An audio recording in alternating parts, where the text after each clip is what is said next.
Buenos días, qué gusto que hayan podido llegar esta mañana.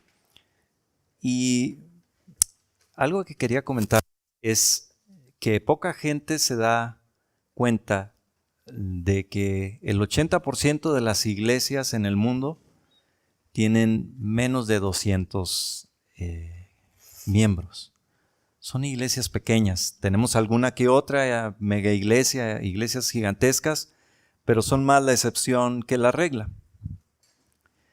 De hecho, yo conozco a algunos pastores que tienen mucha más preparación que yo, que están trabajando encubiertos en lugares como China, en iglesias subterráneas o en Turquía, en lugares de mucho peligro, y se reúnen en una casa con 2 o 3 personas, a veces por años, para poder explicarles el evangelio, porque ellos vienen de otra mentalidad muy diferente. Gente que son héroes, pero que nadie conoce. Nadie conocerá jamás probablemente, porque ellos están haciendo una misión hormiga, que es lo que Dios les ha encomendado. Y les comento esto porque me recuerda a la persona de Miqueas. Hoy estaremos empezando un estudio sobre la carta el libro de Miqueas en el Antiguo Testamento. Y Miqueas es una persona también, según los estándares de su época, desconocida casi, insignificante, de un pueblito. Así que me gustaría que ustedes busquen en su Biblia el libro de Miqueas en el Antiguo Testamento. Es un profeta menor.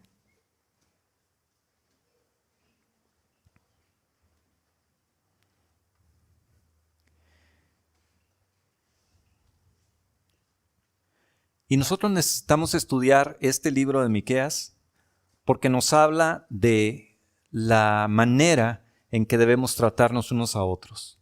Nos dice que a Dios le importa cómo nos tratamos unos a otros. Nos tratamos con respeto, nos tratamos con justicia.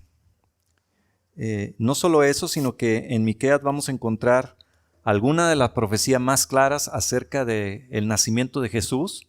Miqueas fue escrito 7 siglos antes del nacimiento de Cristo, y sin embargo ahí se nos dice que el Mesías nacería en Belén. Y no solo eso, sino que también se describe un reino futuro donde habrá justicia y habrá paz. Temas muy importantes que encontraremos aquí en Miqueas. Esta mañana solamente voy a hacer una introducción y quisiera que leyéramos los versículos del 1 al 8. Miqueas capítulo 1, verso del 1 al 8. Dice así: Esta es la palabra que el Señor dirigió a Miqueas de Moreset durante los reinados de Jotán, Acaz y Ezequías, reyes de Judá. Esta es la visión que tuvo acerca de Samaria y de Jerusalén. Escuchen, pueblos todos, presten atención, la tierra y todo lo que hay en ella. Desde su santo templo el Señor omnipotente, será testigo en contra de ustedes.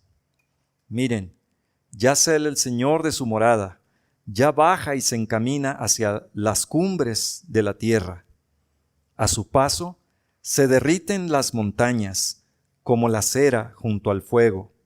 Se parten en dos los valles como partidos por el agua de un torrente.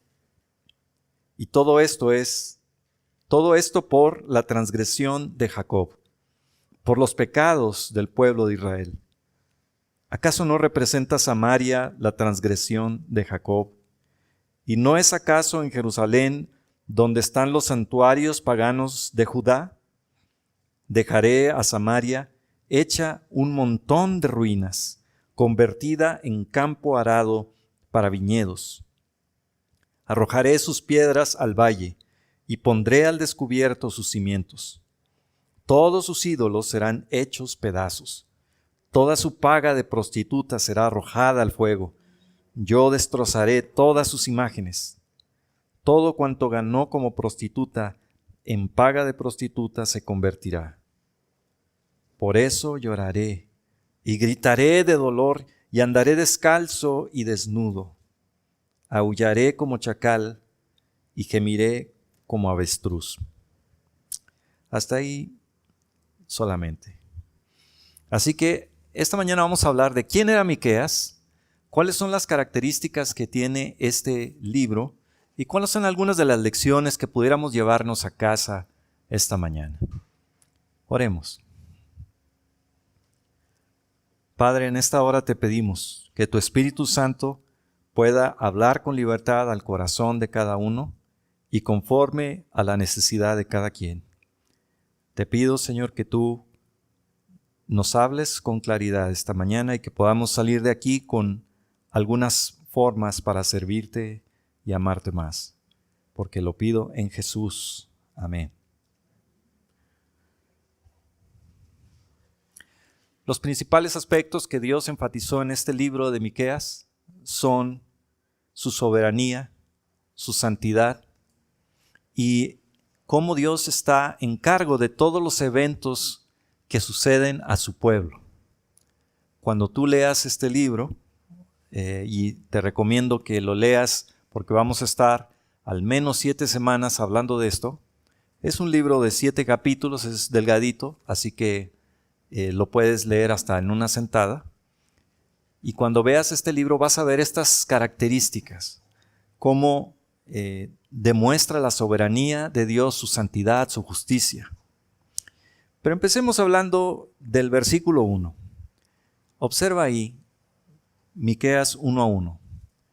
Dice, esta es la palabra que el Señor dirigió a Miqueas de Moreset. Entendemos que esta es una palabra que viene por iniciativa de Dios. Miqueas no hizo nada para recibir esta palabra, sino que Dios lo escogió a él, a este joven, este personaje de rural, Miqueas, para dar a conocer su mensaje.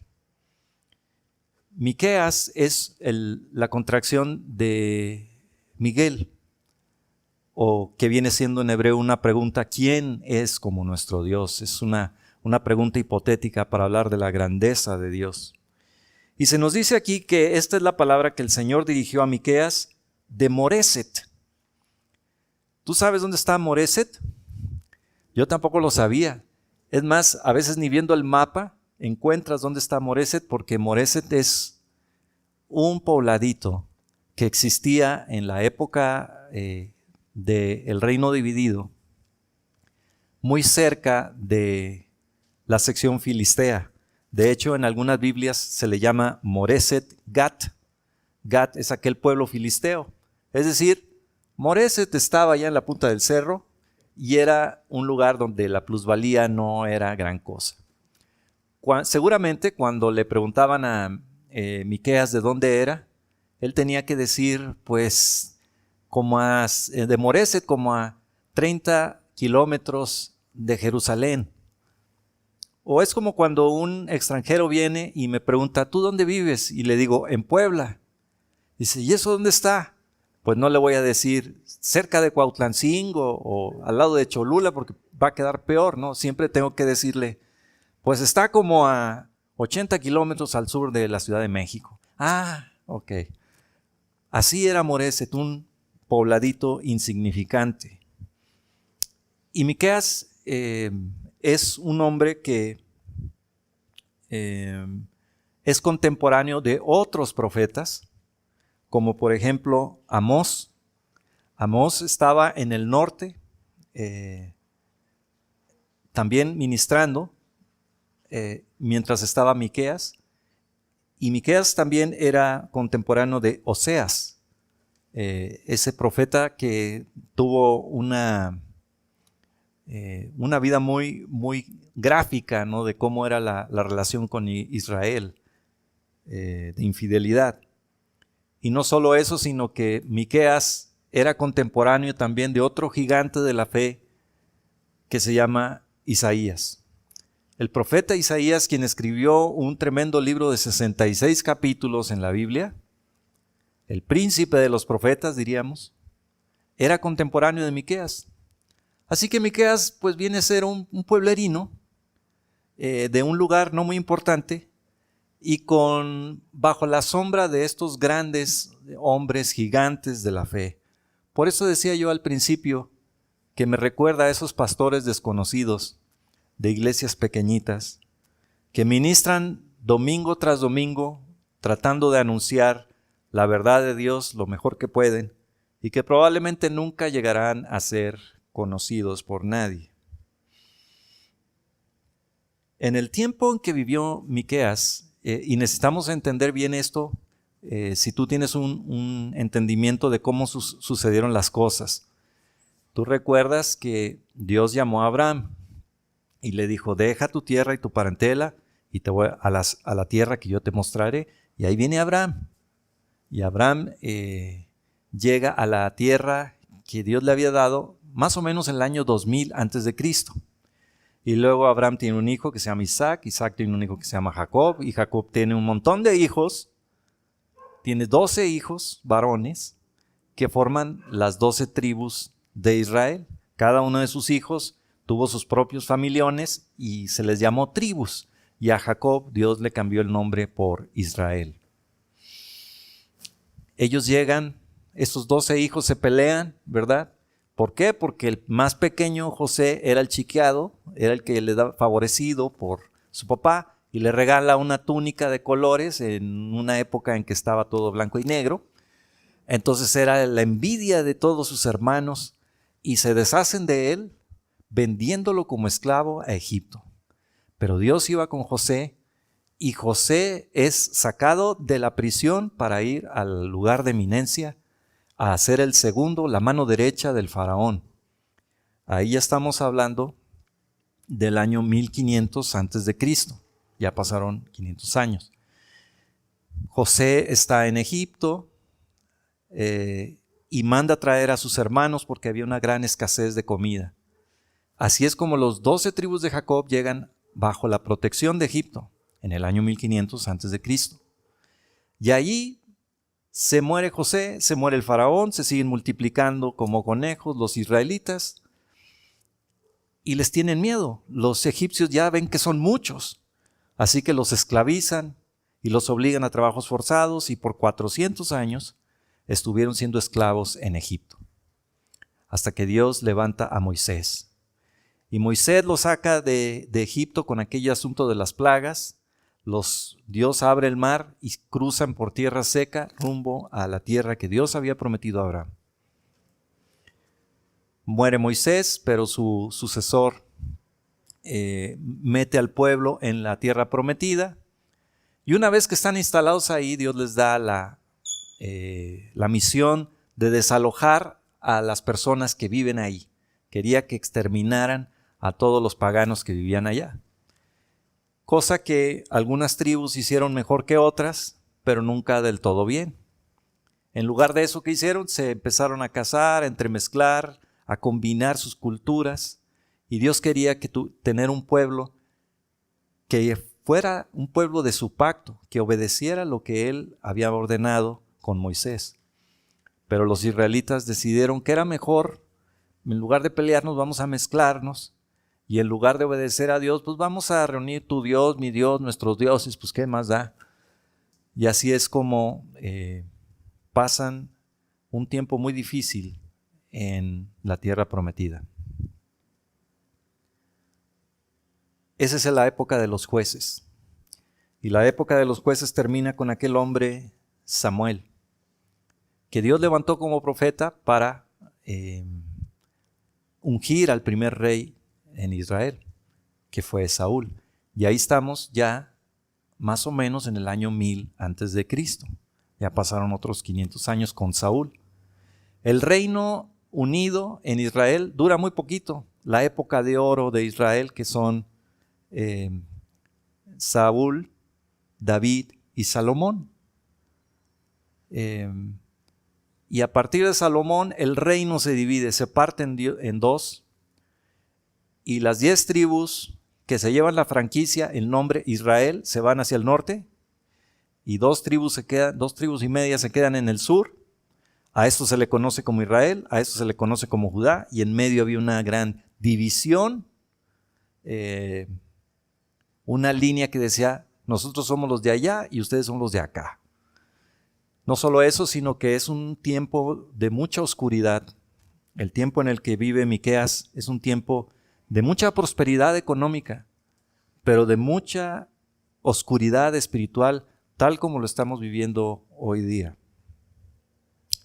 Miqueas entonces es de un pobladito llamado Moreset, que está en el sur, en el área de Judá, muy cerquita ya de donde están todavía algunos filisteos viviendo. Y su mensaje fue muy largo. Observa en el verso 1 cómo dice: el Señor se dirigió a Miqueas de Moreset durante los reinados de Jotán, Acaz y Ezequías, reyes de Judá. Es decir, Miqueas ministró por el transcurso de 3 reyes. Estaba un rey, se fue, llegó otro, se fue, y Miqueas seguía predicando y predicando en estos 3 reyes de la zona sur, de la zona de Judá. En el norte tenían un desastre espiritual. En el norte todos los reyes eran malos, eran reyes que no temían a Dios, y la idolatría era rampante en las 10 tribus del norte. Pero en el sur no cantaban malas rancheras, ahí se llevaban también en una montaña rusa espiritual. De repente venía un buen rey como fue Jotán, y luego un rey pésimo como fue Acaz, y luego otro muy bueno como fue Ezequías, y ahí se la llevaban campechaneando entre reyes buenos y malos, reyes que temían a Dios y reyes que no. En este caso, Miqueas tiene una advertencia. El mensaje de Miqueas es una advertencia contra ¿quién? Dice el verso 1, acerca de Samaria y de Jerusalén. Samaria era la capital del norte y Jerusalén era la capital del sur. Así que Dios levanta a Miqueas con un mensaje de advertencia en contra de las 2 capitales de Israel. El mensaje de Miqueas lo puedes ver dividido en 3 grandes secciones, como si fueran 3 juicios que Dios, 3 juicios legales que Dios entabla contra su pueblo. Observa el verso 2 donde dice: escuchen, pueblos todos, presten atención la tierra y todo lo que hay en ella. Ahora ve al capítulo 3. Ve al capítulo 3 y observa el verso 1. 3:1 dice: escuchen, gobernantes de Jacob, autoridades del pueblo de Israel. Cada vez que inicia un juicio va a utilizar la misma fórmula, escuchen. En 1:2 dice, escuchen pueblos todos. En 3:1 dice, escuchen, gobernantes de Jacob. Y en 6:2 dice, escuchen, montañas, la querella del Señor. Presten atención, firmes cimientos de la tierra. El Señor entra en juicio contra su pueblo. Cada uno de estos 3 representa un juicio contra el pueblo de Dios. ¿Pero por qué estaba peleado? ¿Qué era lo que estaba haciendo el pueblo de Dios? Bueno, el pueblo de Dios estaba actuando injustamente. Estaban aprovechándose de las mujeres, de las viudas, del pobre. Y este mensaje tuvo un gran impacto. Tan solo pensemos que aunque Miqueas era un profeta pueblerino, su mensaje venía lleno del poder de Dios para denunciar. Y denunciaba siendo de campo con gran imaginación y simplicidad. Y les decía, ustedes son culpables, escuchen, despierten, arrepiéntanse.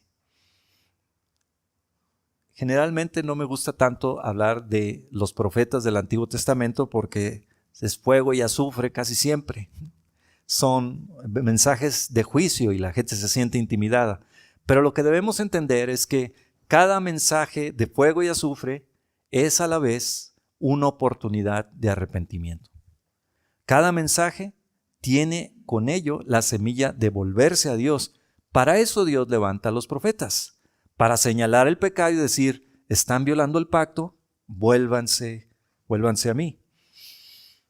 Siglos después, cuando los sabios de Oriente llegaron a preguntar, ¿dónde está el rey que ha nacido rey de los judíos?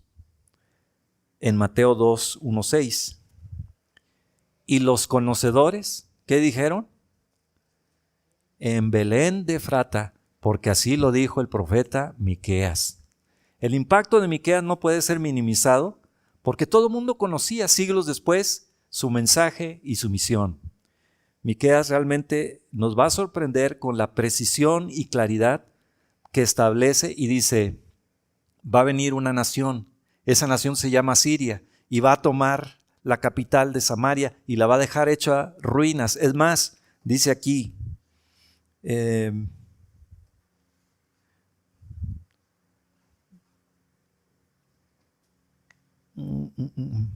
verso 1:6, dice, dejaré a Samaria hecha un montón de ruinas, convertida en campo de arados para viñedo. A nosotros no significa mucho, pero lo que significa esto es que no iba a haber piedras. Lo que era una ciudad ahora va a ser pura tierrita, donde puedes sembrar, donde puedes arar.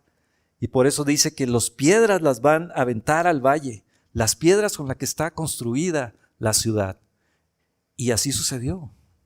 Así sucedió. Vino a Siria y destruyó Samaria. Y Miqueas nos va a decir que posteriormente vendrá Babilonia y destruirá Jerusalén y destruirá su templo. Las características de este libro, en segundo lugar. Este es un libro que mezcla los mensajes de juicio y de restauración. Utiliza mensajes como en una corte legal, 3 de ellos. Y nosotros no lo podemos ver en el español, pero originalmente Miqueas fue escrito en poesía hebrea. Fue escrito como una gran poesía. Y por eso los hebreos tenían una manera de escribir poesía que todavía se sostiene después de la traducción, porque hacen un paralelismo de ideas. Tenemos que estar muy alertas al paralelismo. Por ejemplo, observa el verso 2, donde dice, escuchen pueblos todos, presten atención la tierra y todo lo que hay en ella. Esto es una dupla, esto es un paralelismo. Los pueblos todos son la misma tierra y lo que hay en ella. Sería un error decir, ¿por qué habla de dos cosas? ¿Por qué habla de todos y después de la tierra y lo que hay en ello? Es lo mismo. Los judíos decían una frase y luego la repetían con otras palabras. Esa era su manera de escribir poesía.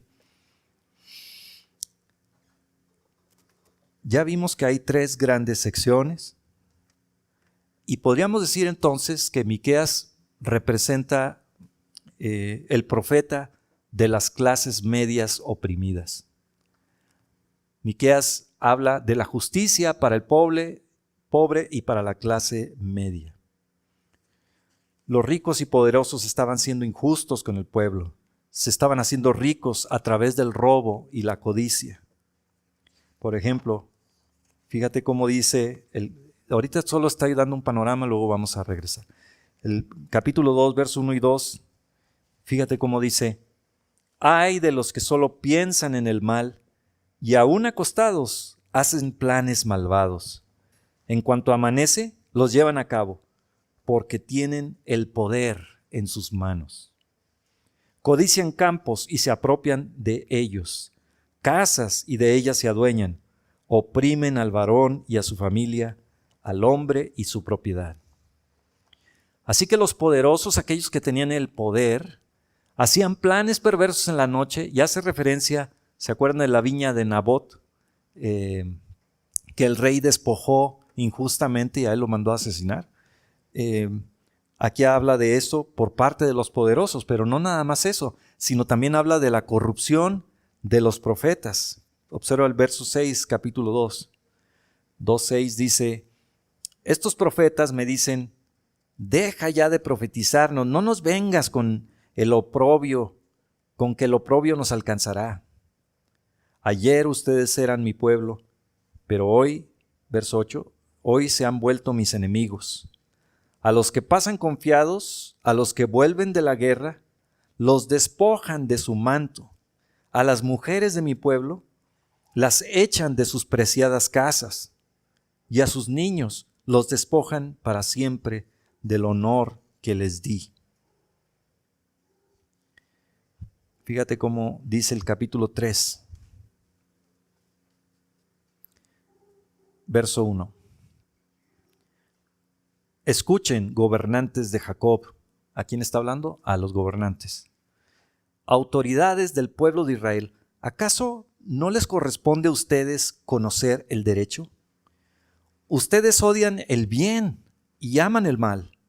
A mi pueblo le arrancan la piel del cuerpo y la carne de los huesos. Ustedes se devoran a mi pueblo, le arrancan la piel, le rompen los huesos, los descuartizan como carne para la olla, como carne para el horno. Está usando la analogía de que están haciendo una sopa, un puchero con el pueblo de Israel, que básicamente se están llevando todo lo que ellos tenían. Verso 5. Esto es lo que dice el Señor contra ustedes, profetas que descarrían a mi pueblo. Con el estómago lleno invitan a la paz, con el vientre vacío declaran la guerra. Es decir, los profetas decían, ¿quieres que yo te hable bonito? Que te diga que Dios va a traer bendición, de que estamos protegidos y nada nos pasará. Pues pásale aquí viene la ofrenda, ¿verdad? Tú pasa ahí un dinero y ya con el estómago lleno, pues ahí sí ya puedo profetizar bendición. Pero con el estómago vacío viene juicio y fuego y azufre, ¿no? Fíjate cómo dice el 3:11. Esto describe ya, resume todo el libro. Sus gobernantes juzgan por soborno. Sus sacerdotes instruyen por paga y sus profetas predicen por dinero. Esta era la condición espiritual de Judá y de Israel en el tiempo de Miqueas. Una enorme oscuridad espiritual, donde aquellos que eran líderes y que deberían de dirigir al pueblo, se dejaban sobornar y vender. Y hasta decían, verso 11, dice, para colmo, se apoyan en el Señor diciendo, ¿no está el Señor con nosotros? Por eso termina el 12, Jerusalén quedará en ruinas y el monte del templo se volverá un matorral. Esto era para un judío como, eso es imposible.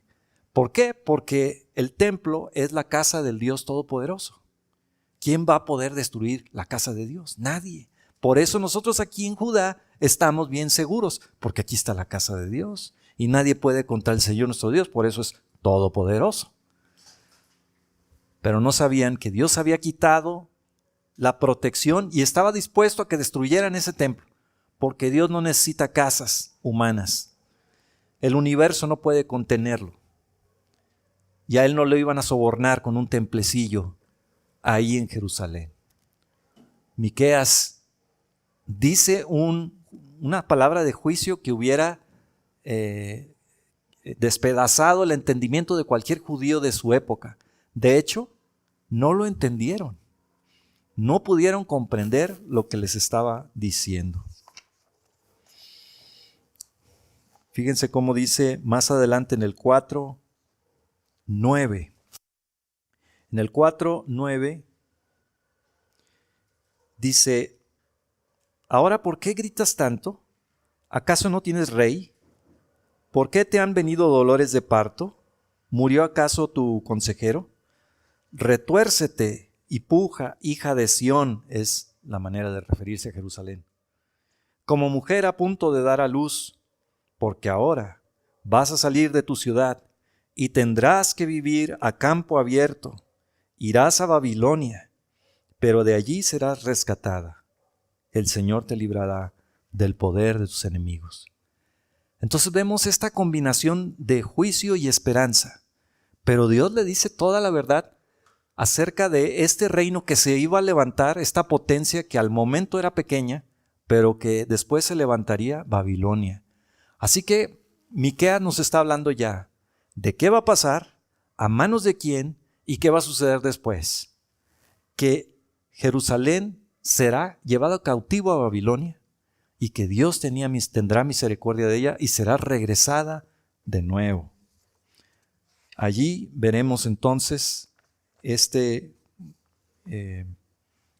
mezcla de juicio y esperanza. Capítulo 5, verso 2. Pero de ti, Belén Efrata, pequeña entre los clanes de Judá, saldrá el que gobernará a Israel. Sus orígenes se remontan hasta la antigüedad, hasta tiempos inmemoriales.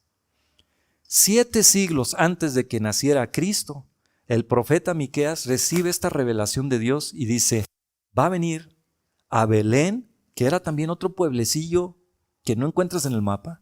Allí en Belén van a ser el Mesías. Y saldrá el que gobernará a Israel. ¿Y qué nos dice de este que iba a gobernar? Que sus orígenes se remontan hasta la antigüedad, hasta tiempos inmemoriales. Obviamente, los primeros que leyeron este documento dijeron, ¿qué será eso? No entendemos nada. ¿Cómo que sus orígenes son tiempos inmemoriales? Pero para nosotros que vivimos después de Cristo, ahora entendemos que Jesús es Dios hecho hombre y su origen, pues Él no tiene, ¿verdad? Él es eterno, pero ahora encarnado en la persona de Jesús. Y aquí empieza también a hablar de la paz y dice el 5:4, surgirá uno para pastorearlos con el poder del Señor. Verso 5, Él traerá la paz. Este es un pequeño recorrido ya sobre el libro de Miqueas. Vemos estas características que tiene el libro. No solo se establece un juicio, sino que se anuncia restauración para un remanente y la llegada de un rey justo. Algunas de las profecías de Miqueas todavía no se cumplen. Estamos esperando verlas. Y eso me parece muy interesante, que ahora que estudiemos este texto podamos ir entendiendo cuáles son las cosas que están por ocurrir también.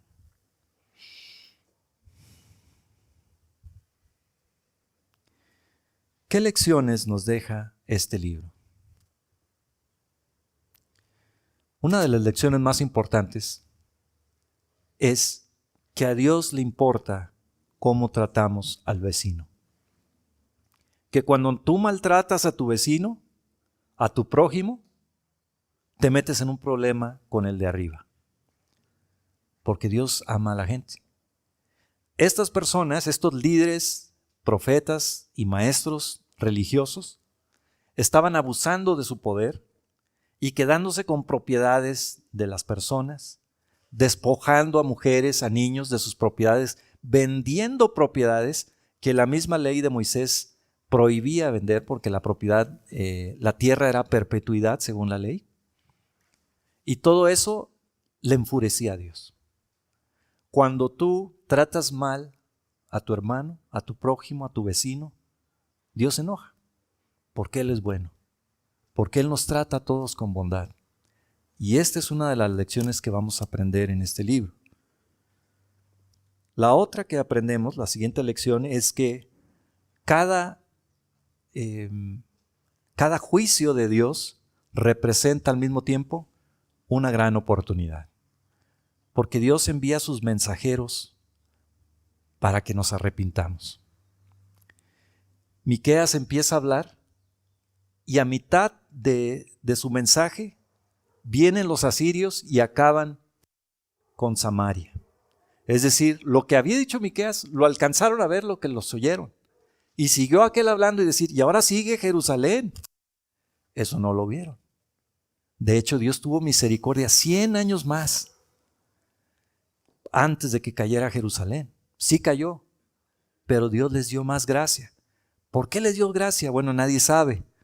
Nadie está completamente seguro, pero mi teoría es que como había algunos reyes justos en Jerusalén, por causa de estos hombres justos, Dios dijo, les voy a extender un poquito a ver si se componen.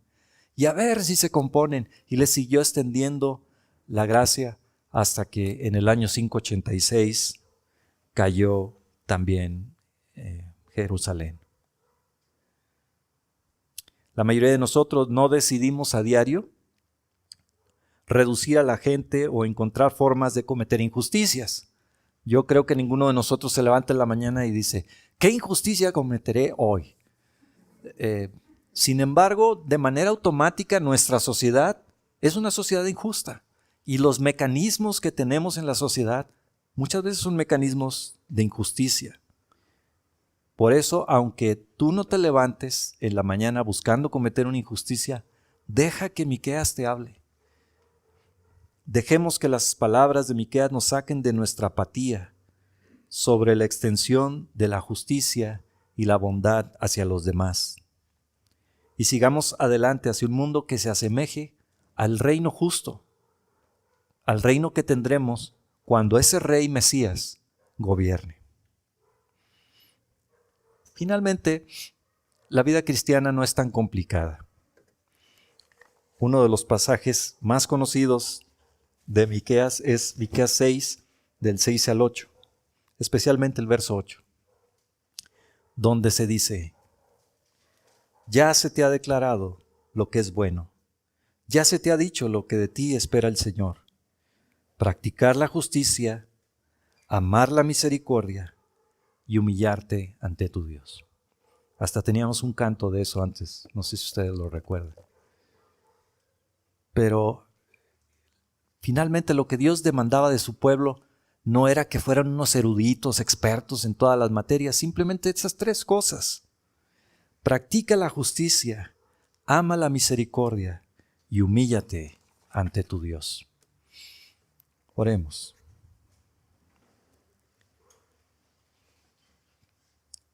Padre, ayúdanos a que el mensaje de Miqueas encuentre también algún eco en nuestra vida. Que podamos descubrir las formas y los lugares donde estamos siendo injustos, donde no extendemos bondad a nuestro hermano, a nuestro prójimo y a nuestro vecino. Ayúdanos, Señor, a proclamar a Jesucristo como la respuesta, como el Rey que viene para traer justicia a esta tierra, justicia a cada corazón. Ayúdanos a vivir conforme a la identidad que tú nos has dado en Cristo, porque lo pedimos en Jesús. Amén.